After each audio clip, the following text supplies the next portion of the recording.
ci Afrique yoo xam ne soxla nañ ko mais est-ce que jàpp nañu ni la tubaab bi mënula lijjanti maanaam ay France ay États-Unis ay Allemagne ak yu mel ñoo xamee ni seen i naataangoo la ñuy taseel est-ce que ñun ay africain mën nañu ko lijjanti xam naa ne bu ñuy dem man ci li ma jot dem bi li ko ëppal wala li ko gën a soxal mooy Afrique dafa am lu jeexital ci guerre boobu jeexital bi mooy par exemple bu ñuy wax ci céréales yi nga xam ne dañ koy soxla lu ci mel ni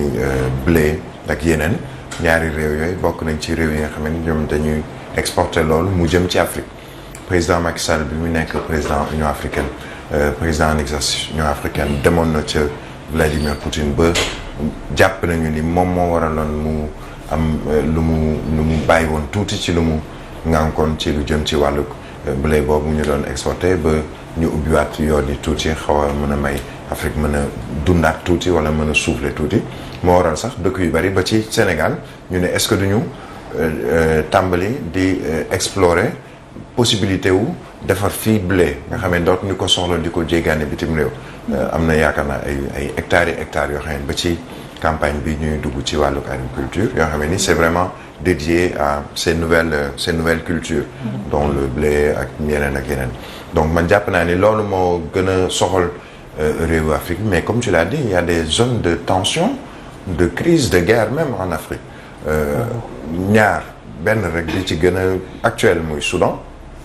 est-ce que les pays africains les chefs d'État africains ñu ngi ci dox tànkub jàmm gis nañu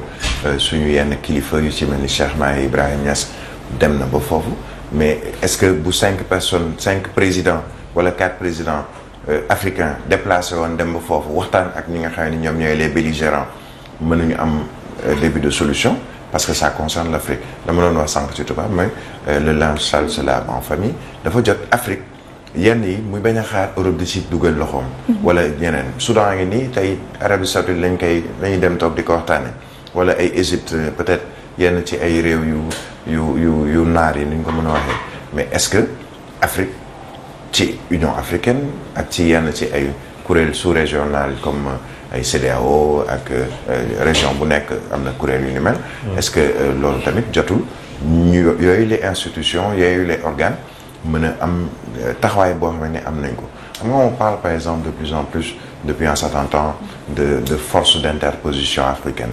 pour que la ñu daan dem di jéggaani ay nit di ñëw ñu naan la ay force Barkhane ak force nangam ak jóge France ak jóge feneen Afrique mën a am force boppam boo xamee ni bu fenn amee fu mu war a sécuriser périmètre am dina ko mën a def avec des Africains le Tchad par exemple c'est l'un des principaux pourvoyeurs d'hommes de troupes de militaires ci yenn zone de conflit en Afrique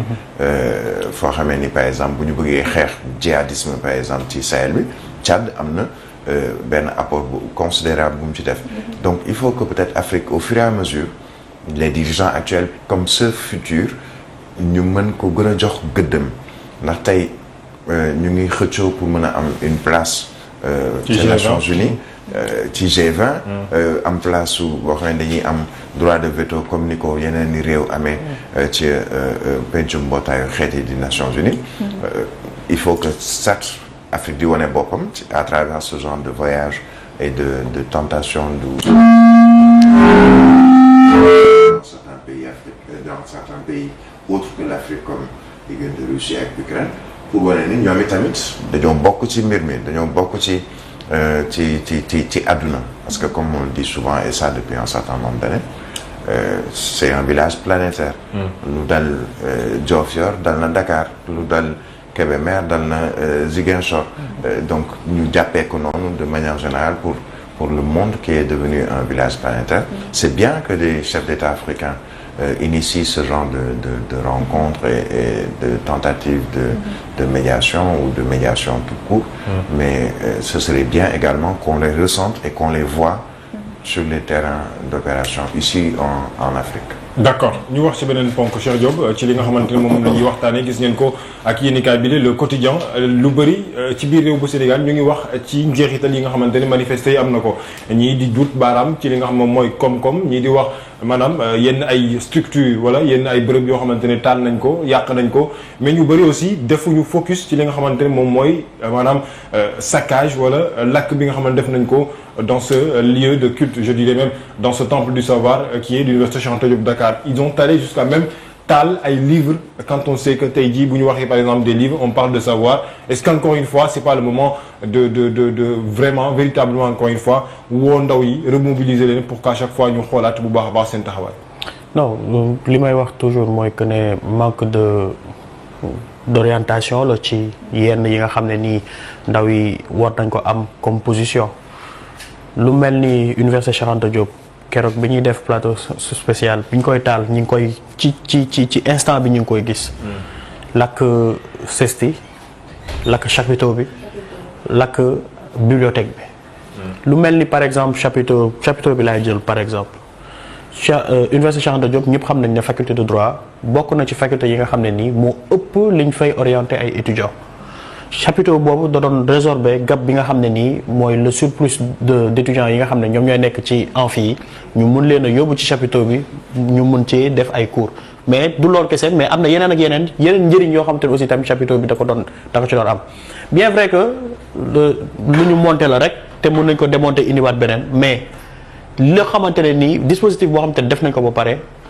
fu mu nekk nii ñu lakk ko tax na ba fu mu nekk nii jël nañu ay décisions université Cheikh Anta Diop comme quoi que ne les enseignements vont se faire maintenant en ligne et plus en présentiel étudiants yi amicales yi ñi ngi génn di kaas di naan que ne loolu mënul nekk mais c'est parce que mooy conséquences yi université Cheikh Anta Diop dañu xam ne que ne du ay nit ñoo génn ci biti dem taal ko ñi fay jàngee ñoo ko taal. dafa ne am na ñu leen wax aussi. waaw même ñu ci bokk quoi ñoo xam ne bokkuñu université mais peut-être profiter d'une situation pour également dugal ci seen loxo ci wàllu yàq. non man bu ma nee par exemple que ne ñoom ñoo ko taal bien vrai que am na ñoo xamante ne nii bokkuñu ci mais man li ma gëm mooy sa kër fi nga xam ne foofu nga dëkk di fa am li nga xam ne mooy tax yow ngay sukkandiku waaye mooy tax yow nga am ci dara boo gisee ay nit di ko taal sax war ngaa mën a taxaw def de telle sorte que ne loolu du war a mën a am donc li ma gëm mooy que ne acte bi nga xam ne def nañ ko fii ci université Cheikh Anta Diop acte la boo xamante ne nii barbarie la parce que fekk ay archives bu ñu bàyyee une chapiteau bi nga xam ne taal nañ ko dem fekk ay archives yoo xamante ne depuis 1957 ñu taal leen yàq leen ay dossiers étudiants yoo xamante ne biñ dalee jàng yàgg na ñu jël lépp taal CESTI bi nga xam ne nii moom yoonam nekkul ci man loolu sax dafa ma jaaxal luñ singale bi ñu singalee CESTI bi pour lan la est-ce que je sais pas ban jàngat lañ ci mën a am ci loolu xëy na après peut-être Birame dinañ ci gën a leeral parce que aussi tamit ñi ngi wax ne que ne la plupart dañuy naan que ne bu yenn manifestation ami journalistes yi bokk nañ ci ñi nga xam ne dañuy xam ak affaire yu demee noonu quel est le but recherché ci dem ba foofu taal ko après yàq li nga xam ne nii mooy moom la étudiants yi di mais pour répondre à ta question qu'est-ce qu'on a vu ñu ne dem nañ dal ci kaw fac droit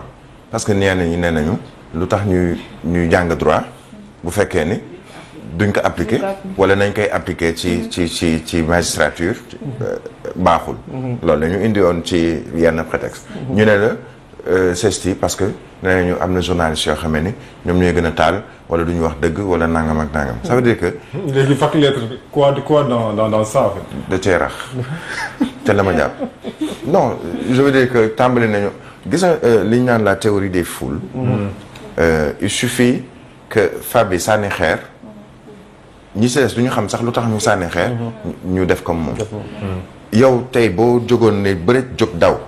ñi toog ci plateau bi yëpp nañ daw te xamuñu lu tax ngay daw est-ce que comprendre donc am na ñoo xamee ni ñu daw daanu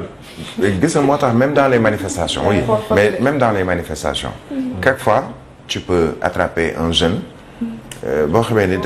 amul woon sax benn conviction ci ay manifestations manifesté wul parce que dañoo jàpp Cheikh wala dafa am benn conviction politique mais dafa ñëw fekk ay nit di taal ñun nag def nañ ko bi ñu nekk xale ci ay école wala université daw di sànnante xeer ak ay policiers bu ñu noppee université ba qu'est-ce qui se passe dañuy sànnante xeer ba benn moment étudiants yi ne leen waa doy na dañuy añ ça veut dire que foo lañ ko def mais sauf que booy foo ba yàq loo xamee ni ëllëg da nga koy soxla mooy li ngay wax léegi nii nga ñëw sa biir kër mu leer na ni fii nga dëkk nga taal benn néeg taal matelas bi taal leneen mais bu subaa di nga soxla matelas di nga soxla néeg di nga soxla leneen c'est exactement la même chose pour ces étudiants-là qui sont coupables d'avoir saccagé brûlé ou autre foofu nga xamee ni moom mooy université regarde ay bus yoo xamee ni personnel bi moo leen taxoon a jóg ay oto nga xam ne personnel université pour mën a teel a ñëw pour mën a ñibbi pour yeneen ak yeneen nga jël ko taal mais j'ai vu buntu stade Léopold Senghor pour sortir un peu de l'université mais rombal buntu stade Léopold Senghor nga xamee ni ñu ngi nekk di ko defar chinois yi nekk ci chantier boobu ñoom seen bus yi ñu gaari woon ci buntu stade bi yëpp ñu taal ko au moins une 4 ou 5 bus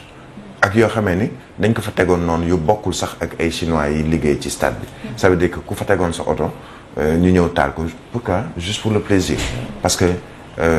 safara bi daf leen ci neex wala dara am na ñoo xam ne ils le font pas pour nu ñu ko weeti avec des convictions mais juste parce que bon loolu banditisme la on parlait hier je le disais ici à l'antenne terrorisme weesul loolu terrorisme weesul nga ñëw fekk këru jàmbur wala oto jàmbur wala foo xamee ni ñëpp a ko bokk wala loo xamee ni ñëpp a ko bokk nga ñëw yàqate ko wala nga taal ko wala leneen ak leneen je suis d'accord qu'on puisse arrêter ce genre de personnes de juger leen également pas question de non Pastef la ñu bokk wala APR la ñu bokk wala Rewmi la ñu bokk mais ce sont des actes yoo xamee ni mais condamnables et à condamner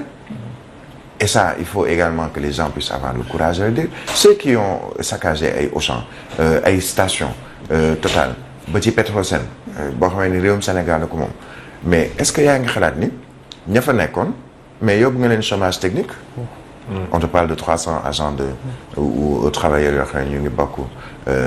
ci Auchan yi yoo xam ne ñu ngi chômage technique ak ñeneen ak ñeneen et je le disais hier am na ñoo xam ne tey fa bi dafay jaay salade wala muy jaay pomme de terre parce que dafa am toolam boo xamee ni yaatu na mais Cheikh mënu ko jënd en tant que sénégalais boo xamee ni peut-être ñaari kër la yore wala benn këram la yore lu muy def day ñëw fekk Alamine mi nga xam ne moom am na grande surface Alamine ne ko léegi man ci at bi dinaa jënd sa tool bi 3 fois day leer fa bi nii moom au moins ñetti yoon ci at bi am na retombée financière ci salade boobu muy jaay parce que Alamine jënd na tool bi yëpp c'est une sénégalaise léegi nga xañ ko loolu amatul ko muy jaay mu defar benn hectare u salade mais amul ku mu ko jaay bu jaayee benn fii ñaar ci koñ bi ñett le reste yàqu mais c'est-à-dire que c'est une chaîne c'est pas question de enseigne française wala université parce que yaa ngi fay jóge am na ay cartouchards yoo xam ni mais mu tàkk moo leen gënal parce que ils ont quelquefois sont des frustrés mais te même frustration mais di nga gis koo xam ne danaa non fii man cala gis naa ko mu gaare ay otom yore parking am situation am na j'en profite parce que cala neexuma dem taal ay otom soxorante mu ngi ci biir